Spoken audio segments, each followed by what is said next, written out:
قرآن مجید میں اللہ کہتے ہیں محبوب دیکھیں نا، حضرت سلیمان علیہ السلام نے مطالبہ کیا ولی سے، ادھر دیکھیں میری طرف، حضرت سلیمان نے مطالبہ کیا ولی سے کہ ملکہ بلقیس کا تخت لے کے آؤ۔ یہ سورہ نمل سے کوئی بندہ آیتیں نکال سکتا ہے؟ یہ ولی ہے کسی میں جرت؟ فٹافٹ لوگ منکر ہو جاتے ہیں اور اتنا بڑا انکار کرتے ہیں کہ خوف خدا ہی نہیں رکھتے۔ حضرت دیکھیں نا، ساری زندگی اس بحث میں الجھ گئی کہ حضرت غوث اعظم ہاتھ ڈال کے تو کشتی پانی میں ڈوبی، واپس کیسے نکل آئے، ساری زندگی۔ لیکن سورہ نمل سے جناب آصف بن برخیہ کی کرامت نکال سکے تو پھر شرم آنی چاہیے نا کہ حضرت سلیمان کے امتی کی ولایت تو مانتے ہیں اور نبی پاک کے غلاموں کی شان نہیں مانتے، پھر شرم آنی چاہیے نا۔ پھر یہ کتنی ڈھٹائی کی بات، کتنے افسوس کی بات۔ مطالبہ کیا نا حضرت سلیمان نے آصف بن برخیہ سے کہ تخت لاؤ، کیا نا جی؟ حضرت سلیمان علیہ السلام نے یہ نہیں کہا کہ تو ایک عام بندہ ہے، تو کیا کر سکتا ہے، چلا دونوں نفل پڑھ کے اللہ سے دعا کریں۔ بھئی اللہ تعالیٰ معاف کرے، ہم لوگوں نے عقیدے گھر بیٹھ کے بنا لیے، یا گھڑ دی ہیں لوگوں نے چیزیں۔ عجیب چکر ہے نا، لوگ ہیں کہ بات کر کے فٹافٹ گزر جاتے ہیں، اور اتنے بڑی لمبی چوڑی جماعت کو لوگ فتوی شرک دے کے گزر جاتے ہیں، خوف خدا نہیں کرتے۔ ساری زندگی ایک بندہ مسلمان نہیں کر سکے لیکن ہر جمعے 1500-1800 مشرک بنا دیتے ہیں، ڈرتے نہیں اللہ تعالیٰ سے۔ غور کرنے کا مقام ہے۔ حضرت سلیمان نے کہا لاؤ تخت، انہوں نے کہا جناب آئے گا۔ تفصیل کا آپ کو پتہ ہے، ایسے اشارہ کرنا مقصد ہے۔ تو کہا کتنی جلدی آئے گا؟ پلک جھپکنے سے، بولیے پلک جھپکنے سے، حالانکہ پلک جھپکنے تک لانا بھی مشکل ہے۔ 80 فٹ اونچا تھا، 80 فٹ چوڑا تھا اور 80 من وزنی تھا۔ پلک جھپکنے سے پہلے پھر آیا کہ نہیں آیا؟ اور جب آیا تو حضرت سلیمان علیہ السلام نے کہا بھائی یہ کیا تیرے پاس شے ہے؟ تو کہنے لگے ھذا من فضل ربی، ھذا من فضل، یہ میرے اللہ کا فضل ہے۔ تو جن پر خالی فضل ہے ان کی یہ کمال ہے۔ تو جن کے بارے میں اللہ کہتا ہے وَبَشِّرِ الْمُؤْمِنِينَ بِأَنَّ لَهُم مِّنَ اللَّهِ فَضْلًا كَبِيرًا، اے محبوب اپنے غلاموں کو خوشخبری دے دو کہ ان پر نرا فضل نہیں، ان پر تو فضل کبیر ہے، ان پر فضل۔ میں اتنے جھوکا نہیں ہوتا، لہذا میں کہتا ہوں دوسرے بھی کیسے کر سکتے ہیں، میں اس قابل ہی نہیں۔ آپ کبھی بڑے جہاز میں بیٹھ جائیں نا جس میں 550 سواری بیٹھتی ہے اور ٹکٹ پہ لکھا ہوتا ہے کہ 40 کلو وزن بھی لے آؤ، یعنی 2.5 من اپنا اور 1 من ساتھ، 3 من کا ایک بندہ اور 550 بندہ۔ مجھے کوئی بندہ کہنا اسے اڑاؤ تو میں کہتا ہوں یہ نہیں اڑ سکتا، سوال ہی نہیں پیدا ہوتا۔ لیکن اگر پائلٹ کی بات ہو، وہ انکار کرتا ہے؟ وہ کہتا ہے نہیں جناب میں اڑا کے بھی دکھاؤں گا اور انشاءاللہ منزل پہ پہنچا کے بھی دکھاؤں گا۔ میں اس قابل نہیں ہوں تو میں دوسروں کا بھی انکار کر دیتا ہوں، میں منکر ہو جاتا ہوں۔ حضرت غوث اعظم جیلانی رضی اللہ تعالیٰ عنہ کی کرامتوں کے بارے میں ملا علی قاری فرماتے ہیں تواتر ہے کرامت۔ اور پھر مجھے بڑی تکلیف ہوتی ہے بعض لوگوں کی بات سن کے، اذیت پہنچتی ہے، درد ہوتا ہے کہ خدا کے بندوں کدھر لے۔ حضرت ملا علی قاری نے مشکات شریف کی شرح لکھی ہے، سارے اسے پڑھتے پڑھاتے ہیں۔ مشکات کی شرح بندہ لکھے تو ٹھیک ہے، اور وہی بندہ اگر حضرت غوث پاک کی شان لکھے پھر کہتے ہیں جی یہ کو زیادتی کر گئے۔ اور بھئی یہ مشکات کی شرح، وہی بزرگ جو مشکات کی شرح لکھے حدیث کی، تو سارے لوگ اپنے مدرسوں میں اس کتاب کو پڑھاتے ہیں۔ نہ ایسے کرو، یہ ڈنڈی ہے، نہ مارو ڈنڈی اللہ تعالیٰ سے، اللہ کے حضور بھی حاضر ہونا ہے۔ تو غوث اعظم کے مناقب لکھے ہیں ملا علی قاری نے۔ وہ کہتے ہیں کہ ایک دن ایک مرید تھا غوث پاک رضی اللہ تعالیٰ عنہ کا، تو وہ ایک دوست سے کہنے لگا چل تجھے اپنے پیر سے ملا کے لاؤں، جو کسے دا عاشق ہوئے گالوں سے بھی کردا، آ چل تجھے اپنے مرشد سے۔ ہمارے زمانے میں تو پیروں نے سکھایا ہے، الا ماشاءاللہ سب کی بات نہیں، انہوں نے سکھایا ہے کہ میرے علاوہ نہ کسی کے پاس جانا، میرے علاوہ کسی، ٹھیک ہے والد ایک ہی ہوتا ہے پر چچے تو 50 ہو سکتے ہیں کہ نہیں۔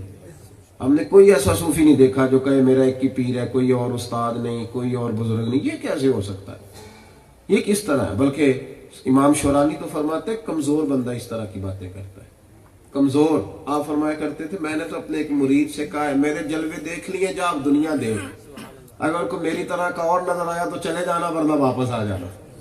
ختم ہو گئی بات. ہم چما دیگرے نیست, اگر کو ملا تو صحیح ہے, اور اگر نہ ملا تو پھر مان لینا, پھر آ جانا. تو بات یہ ہے کہ یہاں تو شدت پیدا کر دی لوگوں نے اور ماحول کو خراب کر دی. بلکہ اس کا نقصان یہ ہوا, جب میں نے کہا وہ برا ہے, اس نے کہا میں برا ہوں, تو اس کا نقصان یہ ہوا کہ قوم کے سامنے سب کے ویک پوائنٹ آ گئے, سارے برے ٹھہر گئے. حضرت غوث پاک رضی اللہ تعالیٰ عنہ کا وہ مرید کہنے لگا کہ میاں چل تجھے مرشد سے ملا کے لاؤں. کہنے لگا میں نہیں پیروں کے پاس جاتا. اللہ ہی خیر فرمائے, میں پیروں کے پاس میں نہیں جاتا جی, میں کہیں بھی نہیں جاتا. اور یہ میں نے تنقید کرنے والے بندے دیکھے ہیں, اللہ سچا جانتا ہے, اللہ تعالیٰ ہمیں معاف کرے. وہ بیچارے صرف اکیلے سے ہی بچتے ہیں, اور یہ بہت بڑی خارجیت ہے. بندہ تنہا رہ جاتا ہے دنیا میں, اس کا کوئی بھی نہیں ہوتا, اور وہ یہ سمجھتا ہے کہ میں تنقید کر رہا ہوں تو کوئی مجھے پوچھنے والا نہیں. امام غزالی رحمۃ اللہ علیہ سے ایک شخص نے کہا تھا لوگ مجھ سے پیار نہیں کرتے. فرمایا تو جھوٹ بولتا ہے, اپنے دل پہ توجہ کر, تو ہی نہیں کسی سے پیار کرتا, ورنہ اگر تو لوگوں سے پیار کرے تو دنیا بھی تجھ سے بڑا ہی پیار کرے. تو غلط بات کہہ رہا ہے. اپنے دل سے تجربہ کر کے, تیری کی جتنی تیرے دل میں کسی کی محبت ہے اس کے دل میں بھی تیری اتنی ہے. یہ تو تیرے پاس آئینہ ہے, اپنے آپ کو دیکھ لے. تو وہ کہنے لگا چل تجھے حضرت صاحب سے ملا کر. لگا میں نہیں جاتا, بالکل میں نہیں جاتا, کہیں نہیں جاتا. چلو جی ٹھیک ہو گیا, تو کہیں نہیں جاتا تو نہ جا. اس نے پھر کوشش کی, یار تھا نا, وہ لے کے جب گیا غوث پاک کی بارگاہ میں آ گئے. غوث اعظم کے استقبل میں نا جو آپ نے حویلی بنائی تھی, جب پہنچے نا, یہ ملا علی قاری نے لکھا ہے, تو وہاں 50 گھوڑے بندے تھے, اور عربی نسل کے موٹے تازے تگڑے گھوڑے. اب پیر صاحب کے دروازے پہ تو ایک بھی گاڑی آ جائے تو مصیبت بن جاتی ہے, اور پوری 50. بھئی ہم تو روٹی بھی نہیں پوری دیتے, تو اس نے پوری گاڑی لے لی ہے. یہ کیسے ہو گیا 50؟ اللہ خیر کرے. گھوڑے, یہ گھوڑے اس وقت سواری کر, یوں سمجھ لیں گاڑیاں ہی ہوتی. تو اس نے پہلے جاتے ہی کہا کہ یار پیرانو کوئی سمجھا ہے کہ گڈی نال بھی کام چل جاتا ہے. جی وہ پتا جی نا تمہیں ملاد تے 11ویں تے لوکاں نوں ماڑے بھی سارے یاد آ جاندے ہیں جی. کہندے ماڑے نوں دے چھڑنا سی, اپنے منڈے دے ولیمے تے کوئی ماڑا نہیں یاد ہوندا, اس وقت سب ٹھیک. اس نے کہا یار ایک گھوڑے سے بھی کام چل سکتا ہے. پیر نے 50 رکھے. اب بیچارہ سادہ آدمی تھا, جواب کوئی نہیں تھا, چپ کر گیا. کہنے لگے یار میں کیا کہہ سکتا ہوں, بات تو تیری ٹھیک ہے, سواری کرنی ہو تو ایک گھوڑا بھی کافی ہے. تو چلو ٹھیک ہے, حضرت صاحب سے کبھی ہوئی بات تو وضاحت لوں گا. اپنے وضاحت نہیں لیتے, جن کو وضاحتوں کی ضرورت پڑتی ہے ان کی طبیعتوں میں کھوٹ ہوتا ہے. اپنوں نے بھی کبھی وضاحت لی. وضاحت تو ملزم دیتا ہے مجرم بننے سے بچنے کے لیے. تو جو وضاحتیں مانگتے ہیں وہ اپنے ان میں کمزوری ہوتی ہے. اس نے وضاحت کیسے مانگی, یہ کیا بات ہوئی کہ پوچھتا پھرتا یہ کیسے ہوا وہ کیسے ہوا, اپنا کس طرح کرے. اللہ اکبر. تو وہ ملاقات ہوئی, واپس چلا گیا. اب روز کہتا, پوچھا پیر صاحب سے کہ 50 گھوڑے کیوں رکھے, روز پوچھتا.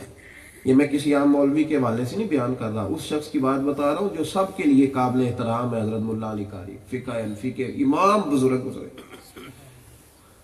روز پوچھتا, وہ چپ کر جاتے, کہتے یار موقع نہیں ملا, پوچھوں گا وضاحت. لیکن اندر عقیدت تھی, پوچھنا چاہ ہی نہیں رہے تھے.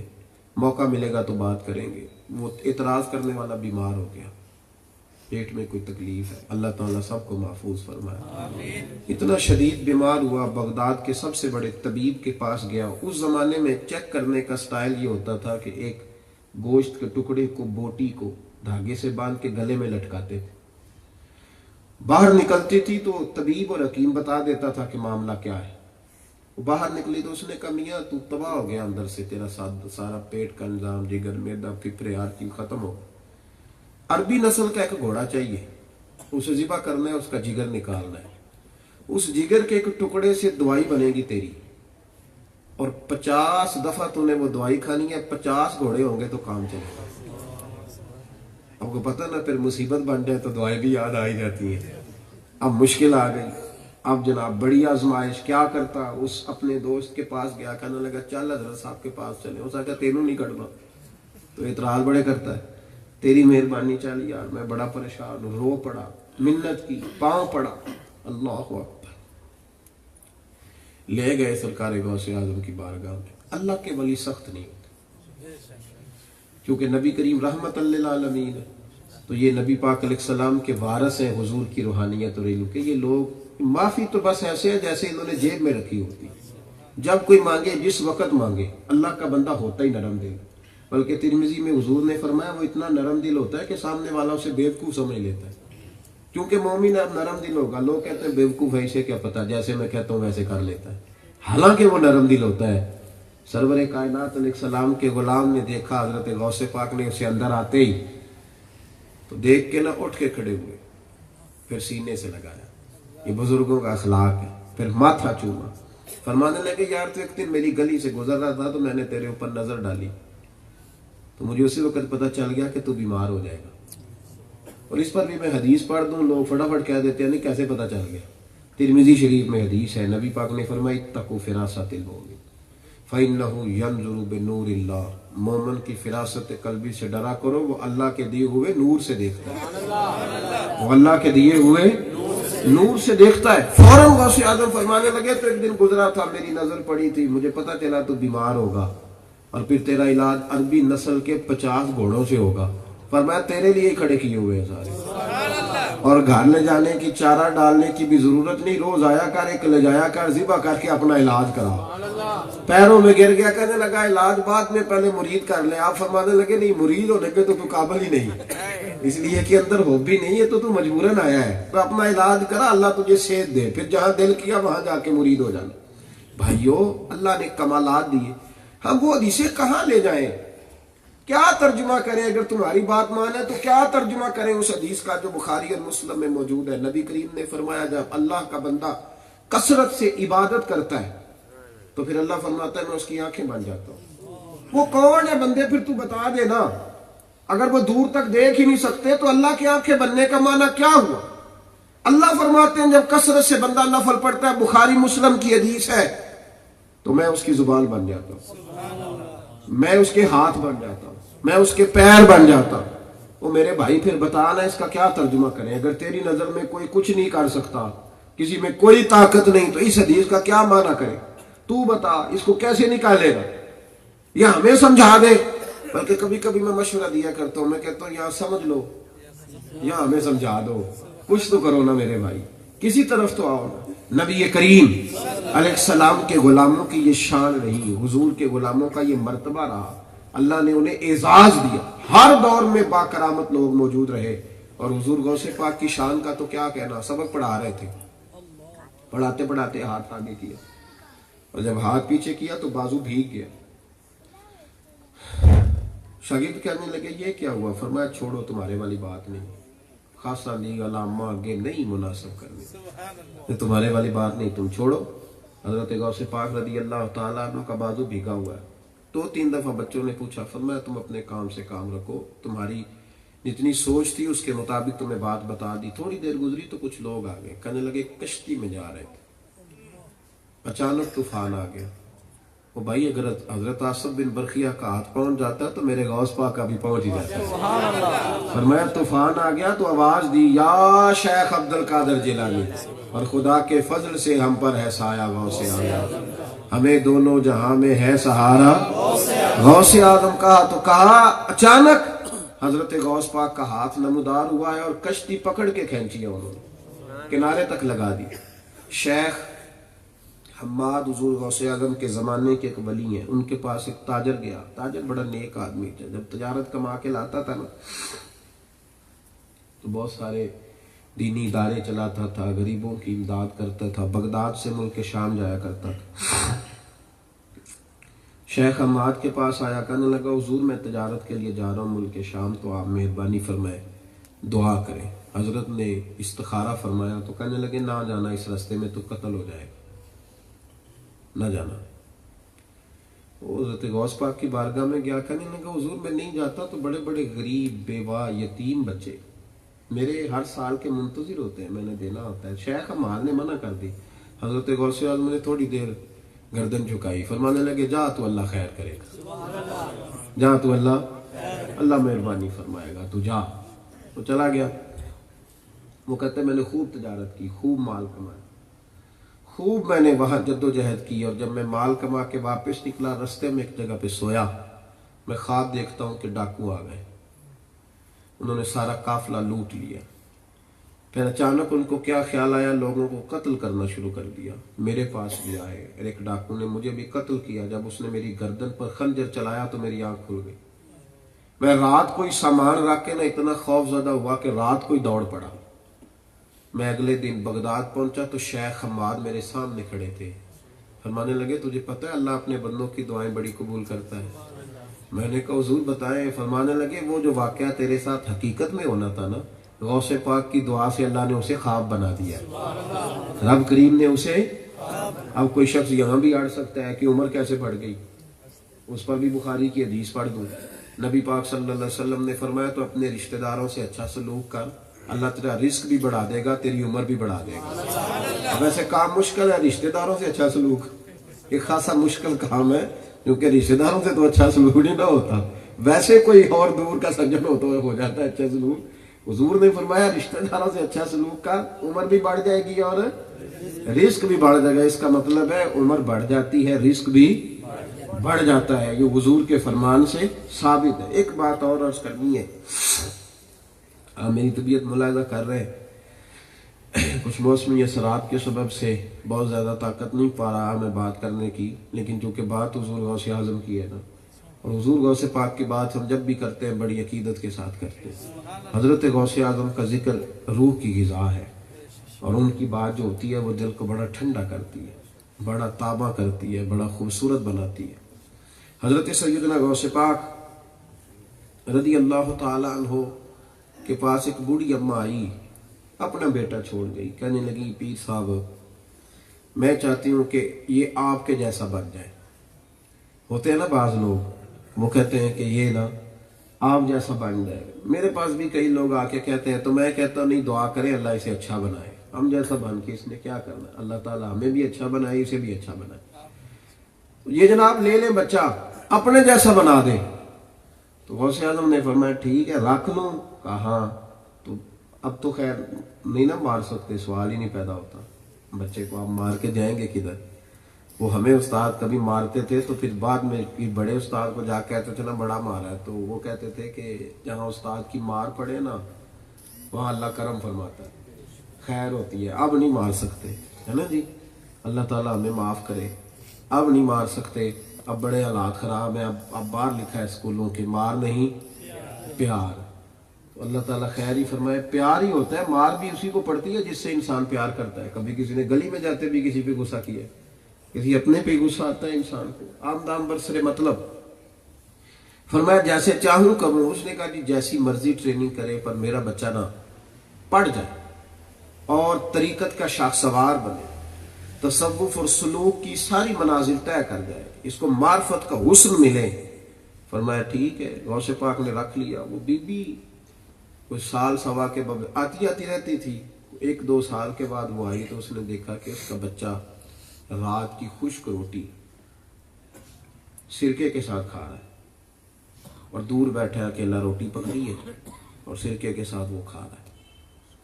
اس نے کہا شاید سارے ایسے ہی کھاتے ہوں گے۔ وہ اندر گئی حضور غوث پاک کے پاس، تو غوث اعظم دیسی مرغی کے ساتھ کھانا کھا رہے تھے۔ آپ کو پتہ ہے اب عقیدت تو فوراً اسی وقت ختم ہو جاتی ہے، وہ تو دور ہی نہیں ہے کہ گنجائش دے سکے آپ، سوال ہی نہیں پیدا ہوتا۔ غوث پاک کی کیا بات ہے یہاں تو میرے بھائی اور معاملہ ہے، اور ایک معاملہ ہے۔ مجھے ایک صاحب کہنے لگے جی وہ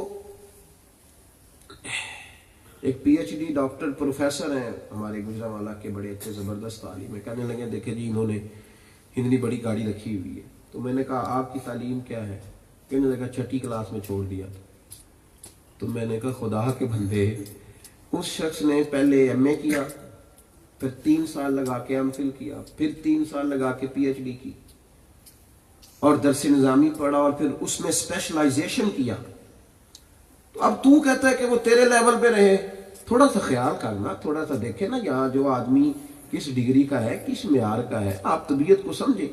اب آپ فٹافٹ یہ والا دعویٰ داغ دیں کہ جہاں میں ہوں سامنے والا بھی وہیں رہے، حالانکہ ایسا ہو سکتا، تو ہم چیزوں کو سمجھتے نہیں، بس بات داغ نہیں ہے، چونکہ جمہوری ملک ہے، بات کرنے کی ویسے اجازت ہے، ہر آدمی کر سکتا ہے، کر دیتے ہیں لوگ۔ اس سے یہ ہوتا ہے کہ اس جو ہے وہ دلوں میں قدورت پیدا ہوتی ہے، اور مومن کبھی قدورت نہیں رکھتا، مومن کی سوچ بھی اچھی ہوتی ہے، دل بھی صاف ہوتا ہے، نرمی ہوتی ہے طبیعت میں۔ تو اب حضور غوث پاک دیسی مرغی سے کھانا کھا رہے تھے اور مرغی بھی بڑی تگڑی ساری تھی پاس، اور اینڈ پہ پہنچے ہوئے تھے تو ایک پلیٹ کے اندر ہڈیاں تھیں بڑی ایسے پڑی ہوئی ساری جمع کی اور گوشت کھایا جا رہا۔ تو اماں تھی، اماں کو ویسے ہی بڑا بچوں سے پیار ہوتا ہے، وہ کہنے لگی حضور میں تو کہہ گئی تھی بڑا لمبا چوڑا لنگر ہے، تو آپ نے یہ کیا کیا، میرا بیٹا روکھی سوکھی کھا رہا ہے اور آپ مطلب یہاں بیٹھ کے مرغی کے ساتھ کھانا کھا رہے ہیں۔ تو حضرت غوث اعظم نے جواب نہیں دیا، با کمال لوگ تھے نا، ان کو وضاحتوں کی ضرورت نہیں تھی، اللہ نے انہیں ویسے بڑی قوت عطا فرمائی، کوئی وضاحت نہیں کی، کچھ نہیں کہا، کوئی ایسی بات نہیں، کوئی ضرورت نہیں پڑی کہنے کی کہ مجھے ڈاکٹر نے یخنی بتائی ہے اس لیے کھا رہا تھا، کوئی مطلب ایسی وضاحت نہیں دی، بلکہ حضور غوث اعظم نے کہا اچھا دیکھا یہ، کہا ہاں، فرمایا تجھ سے تو پہلے ہی کہا تھا کہ میں نے مرضی سے چلانا ہے، تو نے کہا تھا رکھ لو، تو تیری اجازت سے روٹی دی ہے، اس کو جو بھی دیا، بہرحال پھر بھی تجھے مطمئن کرنے کے لیے بتا دیتا ہوں، وہ ساری ہڈیاں غوث اعظم نے پلیٹ سے اٹھا کے زمین پہ رکھی اور فرمانے لگے کم باذن اللہ، چلو اللہ کے اذن سے اٹھ جاؤ۔ کہتے ہیں اسی وقت ان ہڈیوں پر پار آئے، اسی وقت گوشت آیا اور مرغی زندہ ہو کے دوڑنے لگی۔ تو غوث اعظم کہنے لگے اماں جب تیرا بیٹا اس مقام پہ پہنچ جائے گا نا پھر جو دل کرے کھائے، جب یہاں تک آ جائے گا نا پھر جو، اب میں بار بار مجھے دلیل دینی پڑ رہی ہے، پرندے زندہ ہو جاتے ہیں، ہے تیسرے اس بارے میں حضرت سیدنا ابراہیم نے زندہ کیے ہیں اور مختلف پرندے زندہ کیے ہیں، ان پر پار آئے ہیں، ہے بھائی۔ اور حضور نے فرمایا علماء امتی کا انبیاء بنی اسرائیل، میری امت کے علماء ایسے ہی ہوں گے جیسے بنی اسرائیل کے نبی ہوتے ہیں، اور بھائی دلیل بھی ہے اس پر، اس کی سند بھی ہے، اس پر دلائل بھی۔ تو اللہ نے انہیں بڑا کمال اور بڑا رتبہ اور بڑا اعزاز عطا فرمایا۔ 11ویں شریف کیوں دلائی جاتی ہے، اس کی کیا ضرورت ہے، کہ ساری چیزیں ایک ہی ہیں، ختم، کل، 10واں، چیلم، سالانہ، اس کا ایک ہی نام ہے اور وہ ہے ایصال ثواب۔ نام کیا ہے جی اس کا؟ ایک ہی، 11ویں ہو، ختم ہو، کل ہو، 10واں ہو، اس کا نام ہے ایصال ثواب۔ ایصال ثواب اس کا نام ہے۔ تو ایصال ثواب آپ کوئی بھی نام دے کے کریں، آپ چلو 11ویں نہ کریں، آپ 15ویں نام رکھ لیں، لیکن رہے گا کیا؟ ایصال ثواب۔ کچھ آپ نے لنگر بنا لیا، کوئی چیز کسی بزرگ کی طرف سے اللہ کے راستے میں خیرات کر دیا، اب آپ کہیں گے غریب کھائیں تو تب ہی صدقے کا ثواب ملتا ہے، نہ بھائی۔ نبی پاک نے فرمایا تو محنت کر کے روٹی کما کے اپنی بیوی کے منہ میں لقمہ ڈالے گا وہ بھی صدقہ ہی ہے، بچوں کو روٹی دینا وہ بھی صدقہ ہی ہے۔ ایک صحابی نے کہا یا رسول اللہ بہترین مسلمان کون ہے؟ فرمایا جو سلام لینے میں پہل کرے اور کھانا زیادہ کھلائے۔ تو امیر کو کھانا کھلانے پہ بھی ثواب ملتا ہے، امیر ترین شخص کو بھی روٹی کھلانے پہ ثواب ملتا ہے۔ تو یہ بھی لوگوں نے غلط، ہاں ایک صدقہ ہوتا ہے واجبہ نافلہ، جیسے زکوٰۃ ہے، جیسے فطرانہ ہے، وہ واجب اور فرض صدقے ہیں، وہ نہیں امیر کھا سکتے۔ ویسے تو کل معروف صدقہ، ہنس کے ملنا بھی صدقہ ہے، تو اب کیا آپ ہنس کے نہیں ملیں گے کہ اس کو میں صدقہ دے رہا ہوں؟ اور پھر ایک اور بات بھی یہاں بڑی توجہ سے سن لیں، بات مسئلہ مجھے یاد آ گیا، میں بتا دوں، کئی دفعہ کام آ جاتی ہے بات۔ جب آپ نے کسی کو صدقہ دے دیا نا، دے کے مالک بنا دی، توجہ ہے میری بات پر؟ آپ نے ایک طالب علم کو زکوٰۃ لگتی ہے، ایک غریب کو زکوٰۃ لگتی ہے، ایک آپ نے اس کو صدقہ دے دیا، وہ مالک بن گیا۔ یہ اس لیے بتا رہا ہوں کہ ایک بڑے دکھی ہو کے ایک شخص نے مجھ سے پوچھا، اس نے کہا میں غریب ہوں، صدقہ خیرات لیتا ہوں، تو میرے رشتہ دار مجھے جتلا جاتے ہیں، کسی کو چائے بھی پوچھوں تو کہتے ہیں جی اسی نہیں تجھے صدقہ لینا ہے۔ وہ بیچارہ صحیح معذور ہے، غریب آگے، اس نے مجھ سے مسئلہ پوچھا، میرا بڑا دل دکھی ہوا ہے کہ یار یہ کتنی غلط بات، کہتے چائے تک نہیں پیتے، کہتے تو صدقہ خیرات لیتا ہے، تو آپ صدقہ نہ دیں بھائی اسے، ویسے آپ اس کو کہیں گے لو بھائی مہربانی ہے، اتنے اگر آپ سیانے ہیں تو مدد کریں، بجائے اس کے کہ غریب کو رسوا کر رہے۔ کہنے لگی حضرت جی میرے لیے کیا حکم ہے؟ تو پھر میں نے انہیں کہا کہ تم اب کوئی آئے نا اسے دلیل دینا، سمجھانا بات۔ آپ نے کسی کو صدقہ غریب کو دے دیا تو جب وہ اس کا مالک بن گیا نا، وہ صدقہ نہیں رہا، اب وہ اس کی ملکیت ہے۔ نہیں سمجھ آئی بات کی؟ یہ اب اس کی ملکیت ہے۔ ہمارے احناف میں، حنابلہ میں، شوافی میں، تمام میں متفقہ مسئلہ ہے کہ جب کوئی مالک بن گیا تو اب وہ آپ کو کہتا ہے، بالغ ہونا اس کا شرط ہے، نابالغ نہ ہو۔ وہ اگر آپ کو کہتا ہے کھا لو تو آپ اس کے ساتھ بیٹھ کے کھائیں گے، تو آپ وہ کھانا غلط نہیں ہے، وہ آپ کو دعوت دے، آپ کھا سکتے ہیں۔ دلیل ایک صحابیہ تھی نبی پاک صلی اللہ علیہ وسلم، وہ کہتی ہیں حضور میرے گھر میں غریبنی تھی، گویا حضور مجھے عزت دینے آئے، سرکار میرے گھر آئے تو میں نے صدقہ مجھے کسی نے دیا تھا تو میں نے گوشت پکایا ہوا تھا، تو کہتے ہیں سرکار نے نا محبت کے ساتھ، امیر کے گھر جا کے تو سارے کہتے ہیں نا جو میرا ہے وہ تیرا ہے، تو جو تیرا ہے وہ ماڑے نہیں جی ان جانے، انہوں پتہ ہے کیا دوجے فکرے تے مصیبت بن جانی، اس کو نہیں کہتے، تگڑے بندے نے جفا مار کے کہتے ہیں جو میرا ہو تو جو تیرا ہو، بندہ جو مطلب معیار کا ہے فٹافٹ جرانا لگ جاتا ہے۔ وہ کہنے لگے حضور صلی اللہ علیہ وسلم جب گئے نا تو میرے گھر میں لوگ نہیں آتے تھے کہ صدقے کا اس کے گھر میں مال ہوتا ہے، تو حضور تشریف لائے، ہنڈیاں پکتی دیکھی، دیکھو میرے نبی کہاں کہاں دلوں کا خیال رکھتے، کہاں کہاں حضور پیار بانٹتے، کس کس رنگ میں نبی کریم نوازتے ہیں، کیا انداز ہے رسول رحمت کا۔